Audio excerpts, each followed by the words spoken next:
আপনারা কিভাবে হ্যামস্টারের কি জেনারেট করবেন, কোনো গেমস না খেলে কিভাবে হ্যামস্টারের কি নেবেন সেজন্য আমি আমার টেলিগ্রাম গ্রুপে একটা লিঙ্ক দিয়ে দেব। এখানে যাওয়ার পরে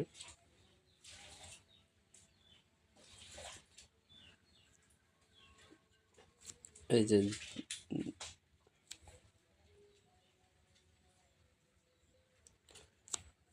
গেমের কি নিতে চান সেটা সিলেক্ট করতে হবে। আমি এটা নিব, জেনারেটে দিলাম। এখানে ওয়েট করতে হবে কিছুক্ষণ।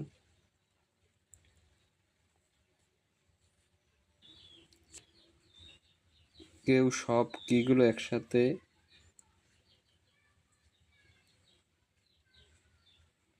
নেবেন না, কিছুক্ষণ পর পর এখান